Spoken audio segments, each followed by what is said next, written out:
Welcome back to my new blog. আশা করি আমার সব বন্ধুরা ভালো আছো আর আমরাও ভালো আছি। তো আমার আজকে দেখো শরীরটা খুব একটা ভালো লাগছিল না বলে কোনো কাজকর্ম হয়নি, জানো তো। রান্নাটা কোনো রকমে হয়েছে, তবে রান্নাও অল্প আদ্রু করেছি। তোমাদের দাদা ভাই খেয়ে চলে গেছে, রিকো চলে গেছে। তো তারপরে আমি চা খেতে বসে বেশ একটুখানি রেস্ট নিলাম, ভালো লাগছিল না বলে।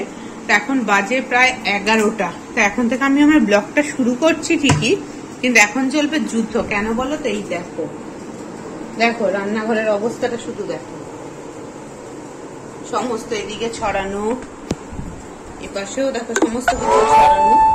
তো এগুলো তো আগে পরিষ্কার করতে হবে, এগুলো পরিষ্কার করতে সময় লাগবে। আর তোমাদের দাদা ভাই দেখো সেদিন অফিস থেকে এটা কি জানো, বুঝতে পারছো? এটা গুড় বাদাম।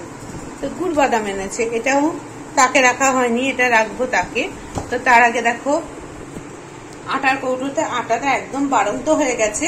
তো এটাকেই এখন আমি ঢেলে নেব, কারণ আমার বড় একটা আটার কৌটোর মধ্যে বেশি করে আটা আনা থাকে, আর এটা আমি রোজকারে রুটি করার জন্য আটা বার করে রাখি।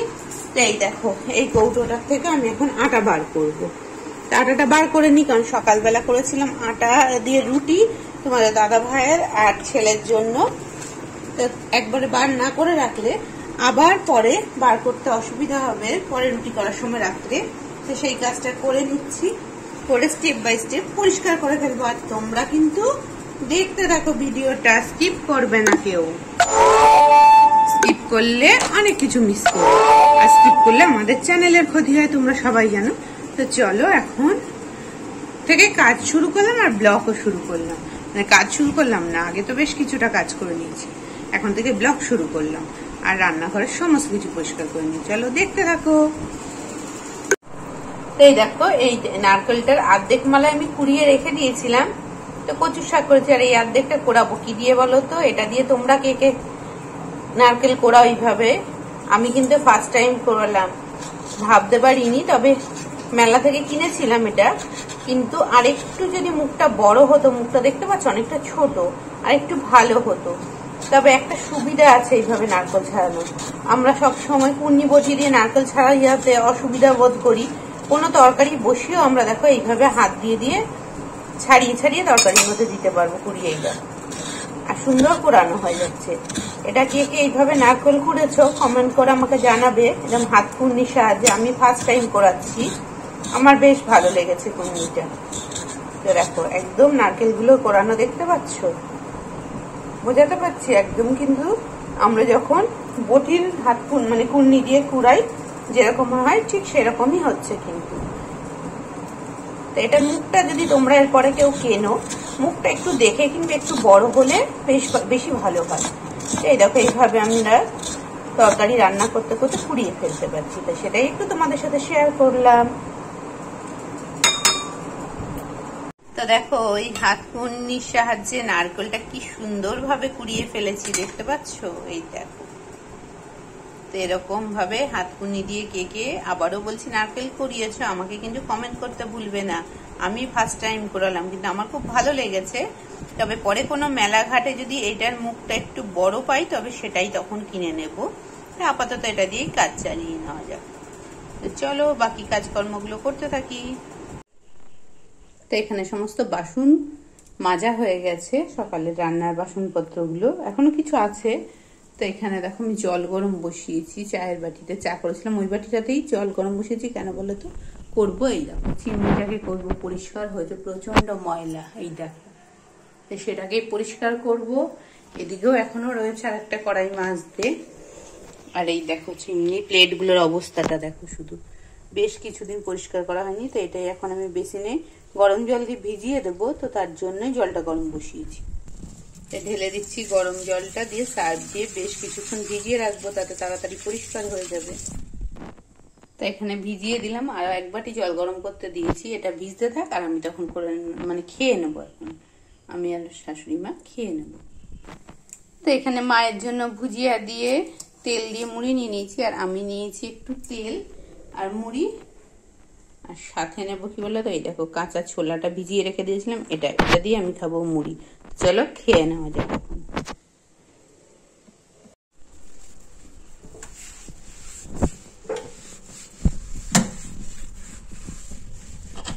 এখন দেখো আমি চিমনির বাকি জিনিসগুলো সব পরিষ্কার করে ফেলেছি। চিমনির ওপরটা এখন সার্ফ জল দিয়ে, গরম জল দিয়ে একটু পরিষ্কার করে নিচ্ছি, তো সেটাই একটু শেয়ার করছি। আর এদিকে দেখো বাকি যে চিমনি সার্ফ দিয়ে ভিজিয়ে রেখে দিয়েছিলাম সেগুলো ধুয়ে পরিষ্কার করে ফেলেছি। এখন চিমনিটাকে পরিষ্কার করে নিচ্ছি।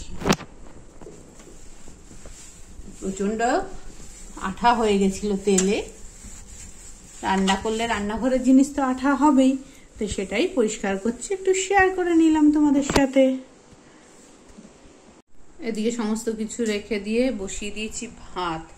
কেন বলো তো, ভাতটা অন্যদিন একবারেই করে নিই, আজকে ভাতটা একটু কম হয়ে গেছিল, তো অল্প একটু চাল দিয়ে ভাত বসিয়ে দিয়েছি। তো ভাত হয়েও গেছে, এখন উপর দিয়ে দেবো ভাতটা। তো একবারে যেহেতু সকালবেলা ভাতটা হয়, তো অন্যদিন গরম করে নিই, আজকে ভাতের চালটাই কম হয়ে গেছিল, একটু ভাতের চাল দিয়ে ভাতটা করে নিলাম। তো এটাকে উপর দিয়ে দিই, তারপরে খাওয়া দাওয়া করবো। তো চলো কি রান্না করেছি আজকে সেটাও দেখাবো। তো এখানে দেখো আমার আর মায়ের ভাত বেড়ে নিয়েছি, আর আজকে রান্না হয়েছে দেখো নারকেল দিয়ে ছোলা দিয়ে কচুর শাক। বাকিটা তো খেয়ে চলে গেছে। আর তাড়াহুড়োতে দেখো আটাটা দিইনি বলে একটু জল কাটছে, আটাটা দিলে এইটা কাটে না। তো যেহেতু আজকে একটু দেরি হয়ে গেছিল, তো জল কাটছে দেখো, সেটাই একটুখানি শেয়ার করলাম। আর এখানে আলু পটলের একটা চচ্চড়ি করে নিয়েছি, আর ডিমের কারি। তো ওরা তো খেয়ে চলে গেছে, আমার ডিমের কারিটাই রয়েছে, তা সেটাই শেয়ার করলাম। আজকে এই রান্নাগুলোই করেছি, আজকে বেশি কিছু রান্না করিনি, কারণ শরীরটা ভালো নেই আগেই বললাম। তো চলো এই রান্নাগুলোই করেছি। আর সাথে রয়েছে ঘরে পাতা দই। তো এগুলো দিয়ে দুপুরের খাওয়া দাওয়া কমপ্লিট করা যাক। তা খেয়ে উঠে আমি একটু বেরিয়েছিলাম, একটু কাজ ছিল, তো বেরিয়েছি। দেখো বাড়িতে ঢুকবো কি করে, গাছের মধ্যে দেখো কত বড় একটা হনুমান। তো সেই জন্য আমি ঢুকতে পারছি না, গেটের কাছে দাঁড়িয়ে তোমাদের সাথে সেটাই শেয়ার করে নিচ্ছি। নিজের বাড়িতে ঢুকতে গেলেও কত ভয় পেয়ে ঢুকতে হচ্ছে, দেখতে পাচ্ছ কত বড় হনুমান, তাড়ালেও যাচ্ছে না। আর আমি এমনি একটু হনুমানকে ভয় পাই। তো চলো দেখি কিভাবে বাড়িতে ঢুকতে পারি।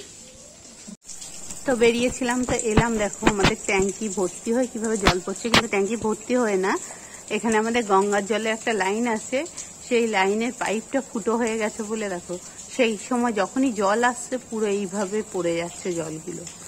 এখন এমনি জলের অভাব, তাতে কত জল অপচয় হচ্ছে আমাদের বাড়িতে, কিন্তু কিচ্ছু করার নেই। এটা মিস্ত্রিকে ডাকা হয়েছে, এসে ঠিক করবে, ততদিন পর্যন্ত এইভাবেই চলবে। সন্ধ্যাবেলা ফিরে এলাম, রিক তোমাদের দাদা ভাই সবাই বাড়িতে চলে এসছে। আর এখানে রিকের আর মায়ের জন্য দুধ নিয়ে নিয়েছি, আমার চা, আর তোমাদের দাদা ভাই চা ওই ঘরে খাচ্ছে। তো সন্ধ্যাবেলা আমরা চা বিস্কুট, আর ওরা ঠাকুমা আর নাতিতে খাবে দুধ বিস্কুট। তো চলো তারপরে রাত্রে রান্না করতে হবে। তো রাতে আজকে বেশি কিছুই করিনি, রয়েছে রুটি, আর দুপুরে অল্প একটু তরকারি আছে। আর এখানে মুসুরির ডাল একটু সেদ্ধ করে নিয়েছি, সেটা তুলে নিয়েছি। আর রয়েছে একটু সিমইয়ের পায়েস। এগুলো দিয়ে আজকে আর একটা জিনিস আছে, এগুলো দিয়ে আজকে ডিনারটা কমপ্লিট করব। আর আজকে যেহেতু তোমাদের আগেই বলেছিলাম শরীরটা ভালো না, হাতে প্রচন্ড ব্যথা হয়েছে, তা বেশি কিছুই করিনি, রাত্রেবেলা এগুলো দিয়েই খাওয়া দাওয়া করে নেব। আর যতই আমাদের কষ্ট হোক, কিন্তু আমাদের তো ছুটি নেই, কারণ আমাদের রাত্রের খাওয়া করতে হবে, সারাদিন করতে হবে। আর আমরা সেগুলো ভালোবেসেই করি, যত কষ্টই হোক, যতক্ষণ পারি আমরা মেয়েরা ততক্ষণ করার চেষ্টা করি। তো চলো এখন খেতে দিয়ে দেওয়া যাক। তো বাকিদের সবাইকে খেতে দিয়ে দিয়েছি। আমার এখনো দেখো গ্যাসটা পরিষ্কার করা হয়নি, রাতে রুটি করার পর সেটা পরিষ্কার করতে হবে। আর আমার রয়েছে ডাল সেদ্ধ, আজকে আর অন্য কিছু খেতে ইচ্ছে করলো না, ডাল সেদ্ধ করে নিয়েছি। আর বললাম আরও একটা জিনিস আছে মালপোয়া। তো এটা দিয়েই আজকে সবাই ডিনারটা কমপ্লিট করবে। আর আমিও আজকের ভিডিওটা এখানে শেষ করছি। ভিডিওর কোনো অংশ ভালো লাগলে পাশে থেকো। তো চলো আজকের মতো তোমাদের কাছ থেকে বিদায় নিচ্ছি, আবারও দেখা হচ্ছে কোনো নতুন ভিডিওর সাথে, ব্লগ ভিডিও বা রেসিপি ভিডিওর সাথে। ততদিন সবাই ভালো থাকবে।